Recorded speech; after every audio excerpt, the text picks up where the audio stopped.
कसम है इस मिट्टी की मैं देश नहीं बिकने दूंगा। और कसम है इस बात की भी कि देश की कोई शासकीय संपत्ति शासकीय नहीं रहने दूंगा, एक एक करके बेच दूंगा। और अब होगा सबसे बड़ा सौदा, जो देश की सरकारी संपत्तियां हैं उनका, जो अपने आप में एक बहुत बड़ा सौदा है। तो देखते रहिए पूरा वीडियो और आज चर्चा करते हैं देश की उस संपत्ति की जिसके बारे में आपने भी नहीं सोचा होगा, वो भी अब बिकने के लिए तैयार है।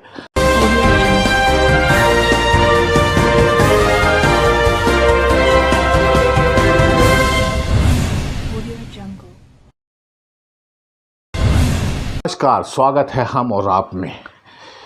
जुमले चाहे जितने सुनाए जाएं, चुनाव के पहले जो भी आश्वासन दिया जाए उन्हें सिर्फ आप जुमला मानिए, चाहे वो सौगंध खाई जाए, चाहे कुछ भी किया जाए। याद होगी आपको वो सौगंध, कसम है इस मिट्टी की मैं देश नहीं बिकने दूंगा।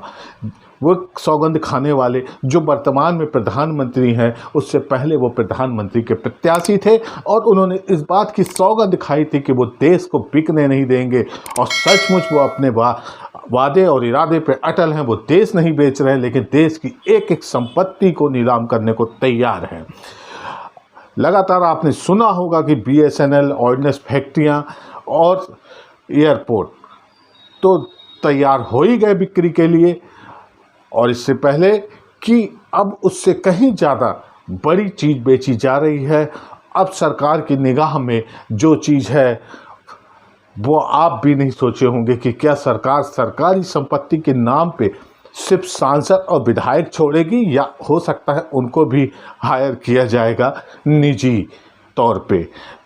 क्योंकि जो भी हो रहा है वो अब देश की जनता के सामने हो रहा है और देश की जनता को इसके बारे में पूरा पता है। लेकिन देश की जनता अब व्यस्त है हिंदू और मुसलमान में, और देश के जिस तरह सरकारी सेक्टर बेचे जा रहे हैं वो बहुत ही निराशाजनक बात है। अब सरकार ने जो प्लान बनाया है, अब सरकार ने जो खाका तैयार किया है, उसमें $60 अरब की संपत्ति देश की बेच दी जाएगी। उसकी पूरी प्लानिंग चालू है, जिसमें 11 मंत्रालय हैं।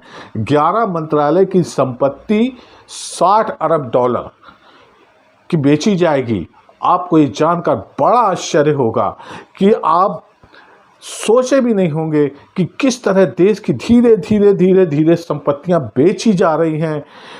पावर ग्रिड की पाइपलाइन वो भी बेच दी जाएगी। यानी सरकार जो तैयारी कर रही है उसके हिसाब से कुछ भी नहीं छोड़ रही है। उन्होंने पावर ग्रिड की पाइपलाइन बेचने का खाका तैयार कर लिया। टेलीकॉम के जो टावर थे उसमें कुछ तो रेंट पे दिया ही था, अब लगभग सब बेच दिए जाएंगे। उसमें BSNL का भी होगा और MTNL का भी होगा। दोनों जो टावर थे उन्हें भी बेचने की तैयारी की जा रही है। बधाई हो, आप लड़ते रहिए हिंदू मुसलमान के लिए, और जारी है बिक्री हिंदुस्तान की, यानी हिंदुस्तान के उन तमाम कीमती चीज़ों की जिसे बेची जा रही है। और इसके साथ साथ गैस पाइपलाइन भी बेची जाएगी। यानी सरकार ने जो तैयारी की है, गैस पाइपलाइन, हवाई अड्डे और तो और PSU भी बेच दिया जाएगा। क्योंकि सरकार को पैसा चाहिए और पैसा जुटाने के लिए वो कुछ भी कर सकती है, कुछ भी बेच सकती है। इसके अलावा रेलवे की संपत्ति और हाईवे की संपत्ति, इसे भी बेचा जाएगा। यानी ये सरकार जो है टोटल जो अर्थव्यवस्था है वो संपत्ति बेच के जुटाएगी। इस सरकार कोई ऐसा काम नहीं करेगी जिससे देश की अर्थव्यवस्था बने, जिसकी देश में तरक्की हो और देश में और उद्योग लगे और कारखाने लगे। सरकार का उस ओर विचार नहीं है। सरकार का सिर्फ ध्यान वही है कि क्या है जो देश में जिसको बेचा जा सकता है उसे बेच दिया जाए। ये बिक्री का जो दौर चालू हुआ है, जो बिक्री का दौर है, इस दौर में जो हो रहा है वो बहुत ही खतरनाक होगा, बहुत ही निराशाजनक होगा। क्योंकि हमारे पास अब शासकीय नाम पे कुछ भी नहीं बचेगा। लगभग सब निजी हाथों में, निजी कंपनियों में बेच दिया जाएगा। और बेचने के बाद मेरा तो मानना ये है कि फिर शासकीय नाम पे शायद सांसद और विधायक बचेंगे। हो सकता है प्लान बन जाए तो उनकी भी बिक्री कर दी जाएगी। क्या हो रहा है देश में? क्या तमाशा है ये कि शासकीय संपत्ति के नाम पे कोई चीज़ भी नहीं बचेगी। जो भी सरकार की नज़र में आती है उसको बेचने की तैयारी कर दी जाती है और देश की जनता यहाँ बिजी रहती है। वहाँ तालिबान में ऐसा हो रहा है, यहाँ पे ऐसा हो रहा है, अफ़गानिस्तान में तालिबान कब्जा हो गया, भारत में हिंदू मुसलमान हो गया। आप इसी में व्यस्त रहिए। कल आपकी औलादें आपसे ज़रूर पूछेंगी कि आप लोग क्या करते रहे जब शासकीय संपत्तियों को बेचा जाता था। आपके पास कोई जवाब नहीं होगा। आप यही कहिएगा कि हम तो हिंदू मुसलमान में व्यस्त थे, हम तो धर्म की रक्षा में व्यस्त थे और देश की धीरे धीरे धीरे करके सारी शासकीय संपत्तियां, शासकीय विभाग बेच दिए जाएंगे और उसकी पूरी प्लानिंग तैयार है। तो ठीक है, जैसा जनता चाहती है, देश में शायद मोदी जी वैसा ही कर रहे हैं।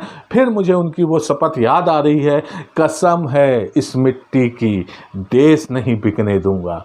बिल्कुल देश नहीं बिकेगा। देश का अस्थि पंजर खंजर जो भी देश के गहने हैं, भारत माता के जो भी सेक्टर हम कहेंगे उनको गहने, जो BSNL था, ऑर्डिनेंस फैक्ट्रियाँ थी, जितने भी सरकारी उपकरण थे वो सारे बेच दिए जाएंगे।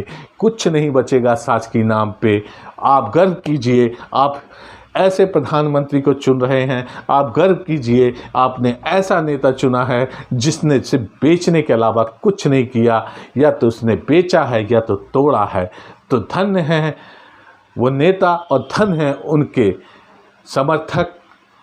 आज मैं आपको सिर्फ इतना ही बताऊंगा। मेरी बात अच्छी लगी हो तो चैनल को लाइक कीजिए, सब्सक्राइब कीजिए, कमेंट कीजिए और जब तक के लिए जय हिंद, जय भारत।